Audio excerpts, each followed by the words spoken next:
Welcome to the second video in the Sweater from Scratch series. Today we're going to be talking about carding. This is the first step in the process, and we're going to be using these carding paddles. So basically what carding is supposed to do, there's a little bit of debate here, it's either supposed to make all of the fibers lay in the same direction, or it's supposed to just fluff them up and open it up so that it can be spun easier. I don't know which it is. You debate for yourselves. I just know that it needs to get done. So these are hand cards, and they date roughly from the 1300s. That's when they were first described, I believe, in France. And that's when blacksmiths figured out how to make these little tines and set them into leather. This is rubber, because this is, these are not from the 1300s. But that's when they started to figure out how to manufacture this. Before that, they would, in theory, we think, have used what's called teasels, or a type of thistle that when dried, it's also got these little hooks on it, and you could kind of use it to just open up the fiber a little bit. It wasn't as efficient as this, and they've done, people have tried it out, and they're like, oh, this kind of doesn't really work. But a lot of things probably didn't work in the 1300s, worked very well. So yeah, once they found out how to do it this way, it was a lot more efficient. Nowadays, obviously it can be done by machine, and I think in the 1700s they started with drum carders, but these are less expensive, easier to store, handier. So for like the home spinner, this is probably what they were using, all the way up until like the 1950s probably. You've got your sheep, you've got your hand carders, and you've got your spinning wheel. Kind of a low tech process, but it totally works. So this is what I'm going to show you how to do today. I have alpaca. If you had wool, like sheep's wool, you would want to wash it first, because sheep's wool has a lot of lanolin in it, which is an oil, and it's usually a lot dirtier than the alpacas are. I don't know why they're closer to the ground, maybe. I don't know. But the alpaca doesn't have as much lanolin in it. It has a little bit, and I can kind of slightly feel it, but definitely not as much as sheep's wool does. And they are dusty, though. Alpacas like to give themselves dust baths, so you can definitely feel that it's kind of dusty. And there's little bits of vegetation in here, not super much, so that's nice. So I'm going to wash this after I have carded it and spun it into yarn, whereas with sheep's wool you would do that before. So anyway, this is how we do the carding. I've seen people do it with sheep's wool, and they just kind of load it up haphazardly, and if I do that, it doesn't work quite as well, I've found. And you can also tell that my fiber is kind of going in a lot in the same direction, and it's also very light. Sheep's wool tends to be a little thicker, a little knottier, a little harder to deal with. With the alpaca, it just is floofy. So I've loaded it onto the card, and I haven't put too much on, because if you put too much on, it's just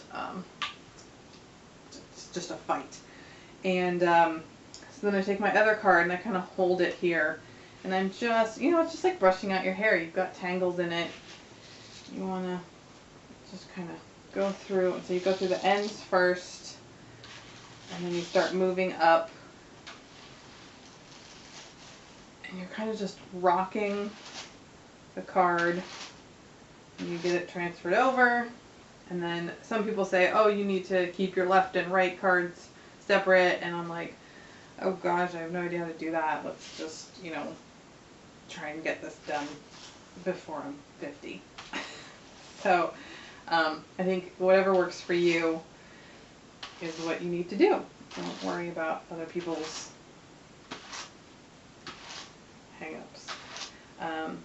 So the alpaca, I don't have to do too many passes, because it is already kind of laid out the way I want, and it's so light and fluffy and nice. I just do a little bit here. And then I try to transfer it all over. Yeah, and then if you've got a little bit, you can put it onto this one. This stuff gets everywhere. I usually do this outside. As you can see, it's like all over me. But my neighbors are building a house and it's a bit loud outside right now. So to make what's called a roll lag, you just kind of try and get it in some form here, and then you start rolling it up, and you've got to start pulling it off the tines until you've got this. So that's a roll lag, or if it's done by machine and it's in a really long strip, that's roving. So this is what I would then use to spin, and I've got my container over here that is where I put these before I spin them. I don't want to put them back in here. So I've put my fleece, it's in a bag in a Tupperware, not Tupperware, a bin, and I keep my hand cards in there with it so I can close it up and put it away, because I have a cat and a dog and they really like this. They think that it's great, and the cat would just climb in here and take a nap if I left it uncovered. So then this is the roll lags that I've done, and this is probably about 2 hours worth of work. It's a pretty time consuming process, but it's kind of fun, and it's one of those things that, you know, in the spring you would shear the animals, and then you'd have the summer to do the processing. You know, you just sit outside, chat with someone else while they're also probably carding or spinning, and you get your yarn made, you dye it, and then it's probably fall by then and it's time to go inside and sit by the fire and knit. So, you know, it's those cycles of life that we don't really have anymore. That's kind of, it's a nice throwback to see what life would have been like. You know, you probably would have wanted to do it with the seasons, because I don't want to sit here now that it's winter and do this, because it's getting everywhere. So, you know, that's basically how you would do your carding. And then the next step is spinning, and I'm going to be using a drop spindle for that. And so I'll show you that in the next video, and so I hope you keep watching. So thanks again.